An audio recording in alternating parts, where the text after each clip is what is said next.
మిత్రులందరికీ మీ అనేకానేక ఛానల్ వారం వారం సమర్పిస్తున్న ఆధ్యాత్మిక ధారావాహిక శ్రీ సాయి దివ్య కథలకు స్వాగతం, శుభస్వాగతం. మిత్రులారా, గత సంచికలో సాటే అనే భక్తుడి గురుచరిత్ర పారాయణ సప్తాహం పూర్తయిన రోజు రాత్రి బాబా చేతిలో గురుచరిత్ర గ్రంథాన్ని పట్టుకుని సాటేకు అర్థాన్ని బోధిస్తున్న దృష్టాంతాన్ని కలిగించటం, సాటే ఆ దృష్టాంతాన్ని కాకాసాహెబ్ దీక్షితుకు తెలియజేసి దాని అర్థం ఏమిటో, బాబా మనసులోని మాట ఏమిటో తెలుసుకోమని కోరటం చెప్పుకున్నాం. ఇక ఈ అధ్యాయంలో తర్వాతి కథ చెప్పుకుందాం.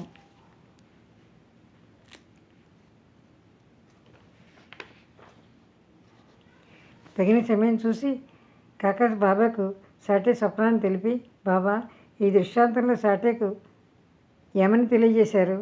సప్తాహం ఇంతటితో సమాప్తి చేయాలా లేక మరలా ఆరంభించాలా? దృష్టాంతం యొక్క అర్థాన్ని మీరు స్వయంగా వివరించి అతనికి మార్గాన్ని చూపించండి. సాటే గొప్ప భక్తిభావం ఉన్నవాడు. అతనిపై దయచూపి అతని కష్టాన్ని తొలగించండి. ఇదే మీ చరణాలకు నా విన్నపం అని చెప్పాడు. అప్పుడు బాబా మరొకసారి పారాయణ జరగని అని ఆజ్ఞాపించి, గురువు యొక్క ఈ గ్రంథాన్ని పఠిస్తే భక్తులు పవిత్రులవుతారు. ఈ గ్రంథాన్ని పారాయణ చేస్తే శుభం కలుగుతుంది. పరమేశ్వరుడు ప్రసన్నుడవుతాడు. భవబంధనాలు విడిపోతాయి అని చెప్పారు. వారు ఈ విషయాన్ని చెబుతున్నప్పుడు కాకాసాహెబ్ బాబా పాదాలు పడుతున్నాడు. అతని మనసులో ఆశ్చర్యం కలిగి అనేక ఆలోచనలు లేచాయి. ఇదేమిటి బాబా, సాటేకి శ్రమ లేకుండానే ఫలితమా? 7 రోజుల్లోనే అతనికి ఫలితం లభించింది. నాది అనేక సంవత్సరాలది వ్యర్థమైపోయింది. 7 రోజుల్లో గురుచరిత్రను ఒక్కసారే పారాయణ చేశాడు అతను. నేను 40 సంవత్సరాలుగా పారాయణ చేస్తున్నానే, ఆ విషయాన్ని అసలు ఆలోచించనే లేదా? ఒకరికి 7 రోజుల్లో ఫలితం, మరొకరికి 7 ఏళ్ల పారాయణ నిష్ఫలమేనా? ఈ దయాగనులు ఎన్నడూ నాపై దయను కురిపిస్తారా అని నేను చేతక పక్షిలా నిరీక్షిస్తున్నాను. ఈ సత్పురుషులు ప్రసన్నులై నాకు ఉపదేశాన్ని ఇచ్చి నా మనోభిష్టాన్ని తీర్చే రోజు ఎప్పుడు వస్తుంది అని మనసులో అనుకున్నాడు. సద్గురు సాయి భక్తులు భక్తవత్సలు చేసిన చమత్కారాన్ని చూడండి. అతని మనసులోని ఆలోచనలు వెంటనే తెలుసుకున్నారు. అజ్ఞానం వలన కోటాన్ని కొట్టి మంచి చెడు వాసనలు ఆలోచనలు మనసులో వెంటనే లేస్తూ ఉంటాయి. అవన్నీ బాబాకు తెలుస్తాయి. మనసు ఆలోచించినట్లు శత్రువులు కూడా ఆలోచించరు.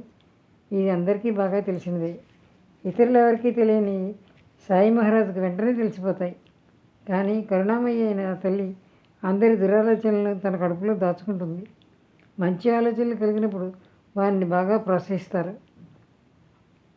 బాబా మనోగతాన్ని తెలుసుకుని ఇలా అన్నారు. లేచి శ్యామ వద్దకు వెళ్ళి అతని వద్ద నుండి 15 రూపాయలు తీసుకునిరా. కాసేపు అతని దగ్గర కూర్చుని మాట్లాడి అతడిచ్చిన దక్షిణ పుచ్చుకొని త్వరగా తిరిగిరా. సాయినాథునికి అతనిపై దయగలిగి దక్షిణ నిమిత్తం ఇప్పుడే శ్యామ దగ్గరికి వెళ్ళి నా కొరకు రూపాయలు అడుగు అని చెప్పారు. అలా వారి ఆజ్ఞ అయ్యాక ఇక అక్కడ కూర్చునే సాహసం ఎవరికుంటుంది? అలా కూర్చుంటే వారి ఆజ్ఞను ధిక్కరించినట్లే కదా. అందుచేత వారి అనుమతి తీసుకుని కాకా లేచాడు. వెంటనే బయలుదేరాడు. మాధవరావు ఇంటికి వెళ్ళాడు. మాధవరావు అప్పుడే స్నానం చేసి బయటకు వచ్చాడు. ఉతికిన పంచెను చుట్టుకుని కుర్చీలను సవరించుకుంటూ నోటితో నామస్మరణ చేస్తున్నాడు. మీరు మసీదు నుండి వచ్చినట్టుంది. మధ్యలో ఎలా వచ్చారు? ఏదో కలవరపడుతున్నట్లున్నారే. ఇవాళ ఒక్కరే వచ్చారేమిటి? రండి కూర్చోండి. నేను ఇప్పుడే స్నానం చేసి పంచె కట్టుకుంటూ వస్తున్నాను. వెళ్ళి దేవుళ్ళకు అభిషేకం చేసి వెంటనే వచ్చేస్తాను. మీరు తాంబూలం వేసుకునేలోగా నేను పూజా విధిని ముగించుకుని వస్తాను. మనం తాపిగా ముచ్చటించుకోవచ్చు అని చెప్పి మాధవరావు లోపలికి వెళ్ళాడు. అక్కడే కిటికీ పైన ఏకనాథ భాగవత గ్రంథం ఉంది. కాకా దాన్ని చేతికి తీసుకున్నాడు. ఊరికే విప్పేసరికి సరిగ్గా అతడు ఉదయం చదువుతూ మధ్యలో ఆపేసిన భాగం వచ్చింది. అతనికి అత్యంత ఆశ్చర్యం కలిగింది. ఉదయం తాను చదవని భాగాన్ని బాబా ఇక్కడ పూర్తి చేయించి నియమాన్ని పాటింపజేశారు. నియమిత భాగాన్ని పూర్తిగా చదవకుండా మధ్యలో మానేసి ఆ స్థానం నుంచి వెళ్ళకూడదు. ఇది నియమంగా చదవటం అంటే. ఇప్పుడు అతనికి ఒక చిన్న ఉపకథ గుర్తుకొచ్చింది. ఈ కథ చాలా ముఖ్యమైనది, దీన్ని వదలకూడదు. ఏకనాథ భగవతానికి సంబంధించిన ఈ కథను శ్రద్ధగా వినాలి. గురుభక్తి రసంతో నిండిన ఈ ఏకనాథ భాగవతాన్ని సాయి కృపకు పాత్రుడైన సీతారామ దీక్షితు నిత్యం పఠించేవాడు. జగత్తును ఉద్ధరించే నిమిత్తం నారాయణుడు బ్రహ్మ అనే భూమిలో భక్తి బీజాన్ని నాటగా అది నారదుడు అనే పొలంలో పంటకు వచ్చింది. ఆ పొలం యొక్క దశలక్షణాలు గల పంటను వ్యాసమహర్షి సంగ్రహపరిచాడు. సుఖమహర్షి పరీక్షిత్ అనే కళ్ళెంలో గిజలను వేరుపరచగా శ్రీధర స్వామి తూర్పార పట్టాడు. ఆ పంటను జనార్దన స్వామి కొలవగా ఏకనాథ్ మహారాజ్ రసతరమైన భోజనాన్ని పుష్కలంగా తయారు చేశాడు. భాగవతంలోని ఏకాదశి స్కందం భక్తి ప్రేమ ఆనందాలకు గని. 32 అధ్యాయాలతో ఉన్న బృందావనం వంటిది ఈ గ్రంథాన్ని. దీక్షిత్ నిత్యం చదివేవాడు. రోజు పగలు దాన్ని వ్యాఖ్యానించేవాడు. రాత్రిపూట భావార్థ రామాయణాన్ని చదివేవాడు. ఈ గ్రంథం కూడా గురువు ఆజ్ఞగా దీక్షితులకు ప్రామాణికమైంది. భక్తి రసామృతానికి సారము, జ్ఞానేశ్వరికి రెండో అవతారమైన ఈ భాగవత గ్రంథం మహారాష్ట్రకు ఏకనాథుడు చేసిన మహోపకారం. దీక్షిత్ ప్రాతకాలం స్నానం చేసి నిత్య నియమంగా సాయిబాబా పూజ, ఇతర దేవీ పూజలన్నీ అయ్యాక నైవేద్యం నీరాజనలు చేసి తరువాత నివేదించిన పాలు పలహారాన్ని శ్రోతలతో పాటు తీసుకుని నిత్య క్రమానుసారం గ్రంథాన్ని శ్రద్ధగా చదివేవాడు. భాగవత్పరాయణుడైన తుకారాం భండారా అను కొండపై ఏకాంతంగా దీన్ని సహస్ర పారాయణలు చేశాడు. దానిలోని మాధుర్యాన్ని ఎవరు వర్ణించగలరు? మహాప్రాసాదికమైన ఈ దివ్య గ్రంథాన్ని నిష్ఠాపరుడైన దీక్షిత్ జీవుల ఉద్ధరణకై పఠించాలని సాయి సమర్థులు అతన్ని ఆజ్ఞాపించారు. భగవంతుని కోసం అరణ్యాలకు వెళ్ళాల్సిన పని లేదు. ఏకాదశి స్కందంలోని ఉద్ధవగీతలో భగవంతుడు ప్రకటమవుతాడు. శ్రద్ధతో పారాయణ చేస్తే భగవత్ప్రాప్తి నిశ్చయం. భారతంలోని కృష్ణార్జునుల సంవాదం కంటే ఇందులోని కృష్ణ ఉద్ధవుల సంభాషణ రసపూరితమైంది. శ్రీకృష్ణ ఉపదేశాలను ఏకనాథుడు ప్రేమపూరితంగా చెప్పాడు. ఇటువంటి ప్రాసాదిక గ్రంథాన్ని మరియు జ్ఞానదేవుని భావార్థదీపికను దయామయులైన సాయి సమర్థులు షిరిడీలో నిత్యం చదివించేవారు. సఖారాం హరిజోగ్ సాటేవాడలో భాగవత గ్రంథాన్ని చదవాలని బాబా ఆజ్ఞ. ఇది భక్తులకు చాలా ఉపయోగకరంగా ఉండేది. భక్తుల శ్రేయస్సు కోసం బాబా వారిపై కరుణతో ఈ గ్రంథాన్ని ప్రతిరోజు వారితో శ్రవణం చేయించేవారు. బాబా యొక్క అనుగ్రహ పద్ధతి అమోఘం. ఒక్కొక్కరికి ఒక్కో విధంగా ఉపదేశించేవారు. భక్తుల దగ్గరలో ఉన్న, దేశాంతరాల్లో ఉన్న వారి హృదయాల్లో సన్నిహితంగా ఉండేవారు బాబా. తాము మసీదులోనే కూర్చుని ఉన్న ఎవరికైనా ఏదైనా పని చెబితే వారికి తమ శక్తిని ప్రసాదించి ఆ కార్యాన్ని చేయించుకునేవారు. బాబుసాహెబ్ జోగ్కు వాడాలో గ్రంథాన్ని పఠించమని చెప్పారు. దాన్ని అతను నిత్య నియమంగా చదివేవాడు. వినడానికి శ్రోతలు కూడా వచ్చేవారు. మధ్యాహ్న భోజనం తర్వాత జోగ్ రోజు బాబా వద్దకు వచ్చి వారి చరణాలకు నమస్కరించి విభూతిని తీసుకుని గ్రంథపఠనకై వారి ఆజ్ఞను తీసుకునేవాడు. ఒకప్పుడు జ్ఞానేశ్వరిని, మరొకప్పుడు ఏకనాథ భాగవతాన్ని పఠించేవాడు.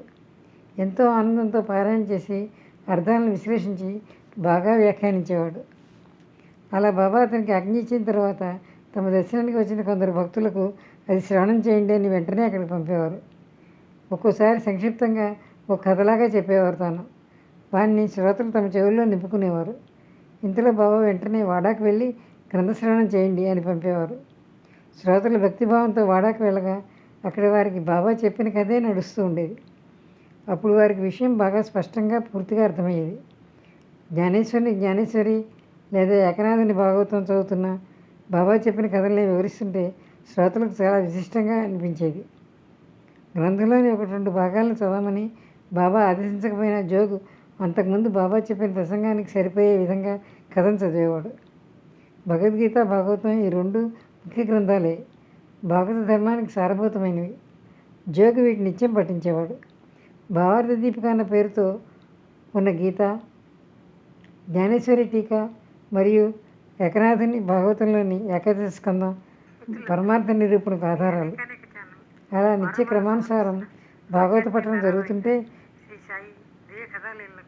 కాకా కూడా ఎప్పుడూ వింటూ ఉండేవాడు. కానీ ఈరోజు అంతరాయం కలిగింది. ఒక కథను సగం చదివి భక్త సమూహం మసీదుకు బయలుదేరుతుంటే చదువుతూ ఉన్న గ్రంథాన్ని అక్కడ పెట్టి అతను కూడా అక్కడికి వారితో పరిగెత్తాడు. అతనికి బాబా వచనాలు వినాలని కోరిక, కానీ బాబా సంకల్పమే వేరు. భాగవత పట్టణాన్ని వదిలి ఇతర కష్టాలు పట్టడం వారికి సమ్మతం కాదు.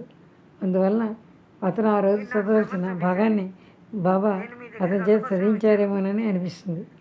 వారి లీలను తలుచుకుంటే ప్రేమ ఉప్పొంగుతుంది. ఇక్కడితో భాగవత కథ ఉపకథ కూడా అయిపోయాయి. మాధవరావు పూజ ముగించుకుని బయటకు వచ్చాడు. శ్యామ వద్ద నుండి 15 రూపాయలు దక్షిణ తీసుకునిరా అన్న బాబా ఆజ్ఞను నేను తీసుకుని వచ్చాను.